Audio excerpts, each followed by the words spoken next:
So last time ni-review natin yung ASUS VP249Q1R. Isa yun sa mga pinakasulit na gaming monitors ng ASUS. At ngayon titignan naman natin itong ASUS TUF VG249Q1R na pwede nating i-consider na upgraded version nung VP249Q1R. So pag-uusapan natin ngayon kung ano yung mga nabago, ano yung mga nadagdag at kung sulit din ba ang monitor na to. Pero bago yon, isang mensahe muna mula sa ating sponsor, ang VIP SCD Key. Kung hindi pa activated yung Windows mo, eto na yung chance mo dahil abot kaya na ang Windows 10 Pro. Pupunta ka lang sa vip-scdkey.com at makukuha mo na yan sa halagang 900 pesos lang. At kung gagamitin mo ang code na SKHV, makakakuha ka pa ng 18% discount kaya magiging 700 plus na lang yan. Nag-o-offer din sila ng mga keys para sa Steam, Origin, Uplay at PSN. Kaya punta na sa VIP SCD Key at gamitin ang code na SKHV. Okay, ito na yung ASUS TUF VG249Q1R, 24 inches, 1080p, up to 165Hz refresh rate, may 1 millisecond motion picture response time, adaptive sync support, FreeSync or G-Sync walang problema, at supported pa rin ang eLMB. Sa loob ng box, meron tayong base na pang gamer talaga yung itsura. This time, nagsama na rin sila ng DisplayPort cable. Syempre, meron pa ring HDMI cable, power adapter, at syempre yung mismong monitor. Madali lang i-assemble at hindi na natin kailangan ng screwdriver. Makikita rin kaagad natin dito yung mga improvements kumpara dun sa VP249Q1R. Unang-una, joystick na ang gamit para ma-access ang OSD. So kung madalas mong kinakalikot yung settings ng monitor mo, for sure mas ma-appreciate mo to dahil mas madali talagang gamitin yung joystick kumpara sa mga buttons. Mas maganda na rin yung base dito. Actually, nagmukha siyang ROG gaming monitor dahil sa design. And yes, may red accent pero hindi naman gaanong kita. So okay na okay sa akin to dahil naging mas futuristic or mas modern yung design. Sturdy na rin, hindi na gaanong maalog kapag nasasanggi yung table. Yun nga lang wala pa rin tong height adjustment. Hindi pa rin nasuswivel or narorotate. So stuck pa rin tayo sa tilt adjustment. Kaya ire-recommend ko pa rin na maglaan tayo ng budget para sa monitor arm for ergonomics purposes. Mas makabago na rin yung mga ports dito. Hindi na sila naglagay ng VGA, dalawang HDMI 1.4 na at isang DisplayPort 1.2. Andyan pa rin yung audio jack. At syempre may standard VESA mount support pa rin. Manipis lang yung bezels at pati na rin yung mismong monitor. Tapos may anti-glare coating na rin yung screen para hindi mag-reflect yung mga ilaw natin.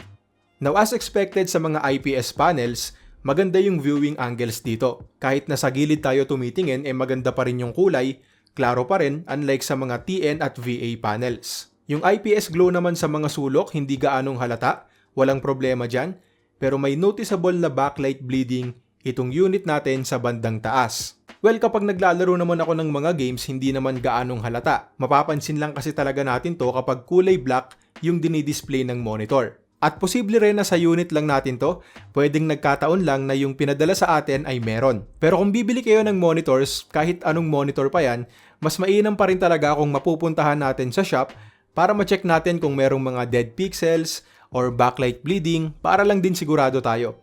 Pero syempre, ingat-ingat pa rin sa pagpunta.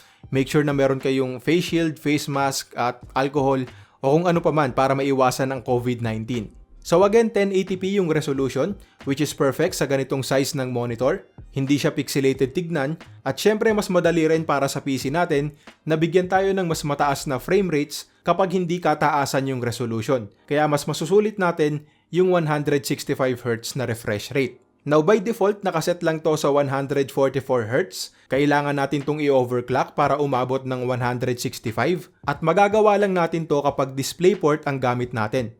Hanggang 144Hz lang kasi sa HDMI. So magandang monitor for gaming dahil nga sobrang smooth tignan. Pero ang tanong, noticeable ba talaga yung 21Hz na nadadagdag kapag ino-overclock natin to from 144 to 165Hz? Well, yes, pero hindi masyado. Yung 60Hz versus 144Hz, yun talaga mapapansin mo yung pagiging smooth kapag nag-switch ka. Sobrang laki nung diferensya nung 60 sa 144.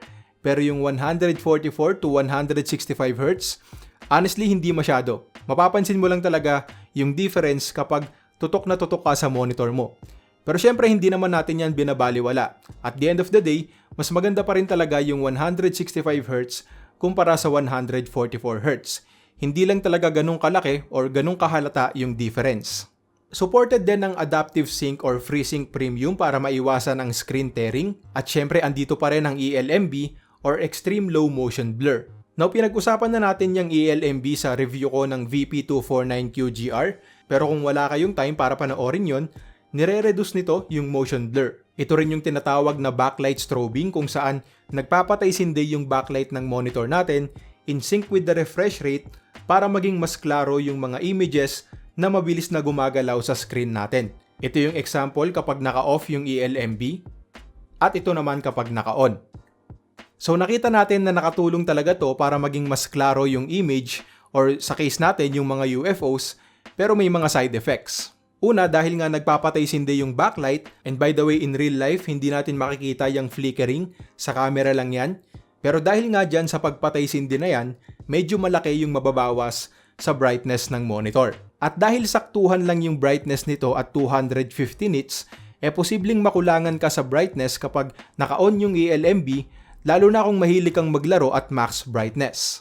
Pangalawa, hindi pwedeng naka-on ng magkasabay yung Adaptive Sync at yung ELMB. Mamimili ka lang sa dalawa kung reduced screen tearing or reduced motion blur. Pangatlo, hindi rin natin to pwedeng i-overclock sa 165Hz kung iti-turn on mo yung ELMB hanggang 144Hz ka lang. At panghuli, makakapansin din tayo ng strobe crosstalk or yung double image effect. So yes, nagiging mas klaro yung images pero para sa akin hindi worth it na i-turn on yung ELMB unless gusto mo talagang ma-eliminate yung blurriness sa game na nilalaro mo.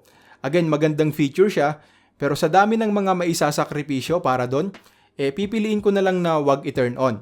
Ang ganda sana niyan kung pwede nating i-turn on yung Adaptive Sync at yung ELMB ng magkasabay pero magagawa lang natin yon sa mga higher end monitors ng ASUS. Meron din tong decent na color accuracy at pwedeng-pwede na para sa mga nag-uumpisa pa lang sa photo and video editing. Itong unit natin ay may 96% sRGB coverage, 71% of NTSC, 75% of Adobe RGB, at 77% of P3. Pagdating naman sa extra features, meron tayong Game Plus na makakatulong sa paglalaro natin. Pwede tayong maglagay ng crosshair, ng timer, ng FPS counter, at meron ding display alignment kung sakaling gagawa tayo ng dual or triple monitor setup. Meron din tayong 7 color presets, may blue light filter, at shadow boost na magagamit natin sa mga games na may madidilim na environment. So mabibili natin itong VG249Q1R for 11,500 pesos. Samantalang yung VP249QGR naman ay 10,000 pesos lang. At halos pareho lang naman talaga sila. Magandang monitor for gaming or photo or video editing. Sobrang smooth tignan dahil nga sa mataas na refresh rate, magandang response time, accurate din yung colors, may FreeSync support tapos IPS panel pa. Pero ang lamang nitong VG249Q1R ay yung mas maganda at mas sturdy na stand. Dalawa na yung HDMI ports, may kasamang DisplayPort cable sa box, joystick ang gamit para sa OSD at malaking plus para sa akin yan. Tapos pwede pa nating ma-overclock hanggang 165Hz. So reasonable yung 1,500 pesos na price difference. Lalo na kung Nvidia yung graphics card mo, kailangan mo kasi talaga ng DisplayPort cable para magamit yung Adaptive Sync. At walang ganon sa VP249QGR. Kaya sulit din talaga at 11,500 pesos. Ngayon kung usapang praktikalan, gusto mo talagang makatipid, pwede mo rin namang kunin yung VP249QGR. Pareho naman kasing sulit yung dalawa, nakadepende na lang talaga to sa budget mo. So guys, yun lang muna para sa ngayon. Kung nagustuhan mo itong video, huwag mong kalimutang mag-like at subscribe. Follow mo na rin kami sa aming Facebook at Instagram accounts. Maraming salamat sa panonood at next time ulit. Peace!